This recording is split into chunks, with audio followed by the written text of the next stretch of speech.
اپنے ہی ملک کے لوگوں کو دہشت گرد حملوں میں مروا کر الزام پاکستان پر لگانے والے بھارت کا مکروہ چہرہ بے نقاب ہو گیا۔ ممبئی حملوں کا ماسٹر مائنڈ اجمل قصاب بھارتی شہری نکلا۔ اجمل قصاب کا ڈومیسائل سامنے آنے کے بعد بھارتی حکام سٹ پٹا گئے۔ اجمل قصاب بھارت کی ریاست یوپی کا رہائشی نکلا۔ یہ وہی اجمل قصاب ہے جسے خود بھارت نے ممبئی حملوں کا ماسٹر مائنڈ قرار دیا تھا اور اس کا تعلق پاکستان سے بتا کر اسے پھانسی پر چڑھا دیا تھا، لیکن دہشت گرد بھارت کے ممبئی حملوں کا پول ان کے اپنے ہی افسر نے کھول دیا۔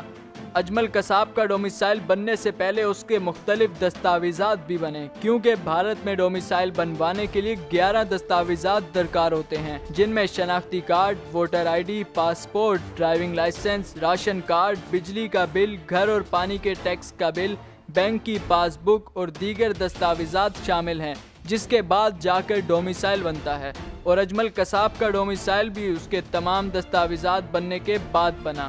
جبکہ بھارت کا مکروہ چہرہ پوری دنیا کے سامنے عیاں کرنے والے متعلقہ افسر کو مودی سرکار نے عہدے سے ہٹا دیا۔ ممبئی حملوں کے مرکزی کردار کی حقیقت کھلنے پر بھارتی میڈیا کو سام سونگ گیا۔ ہر واقعے کا ذمہ دار پاکستان کو ٹھہرانے والے بھارتی میڈیا نے بھی مجرمانہ خاموشی اختیار کر لی، لیکن عالمی میڈیا نے اس واقعے کی بھرپور کوریج کر کے دہشت گرد بھارت کا چہرہ پوری دنیا کو دکھایا۔ بھارت نے اجمل قصاب کو 6 سال پہلے پھانسی دے کر دفن تو کر دیا، لیکن اس کے بھارتی ہونے کا ثبوت دفن کرنا بھول گئے۔ ممبئی حملے کے ماسٹر مائنڈ کا ڈومیسائل سامنے آنے کے بعد ایک طرف جہاں بھارت کے دہشت گرد چہرے سے نقاب اٹھا ہے، تو وہیں دوسری جانب پاکستان میں موجود مودی کے یار نواز شریف کے جھوٹ کا پردہ بھی چاک ہو گیا ہے۔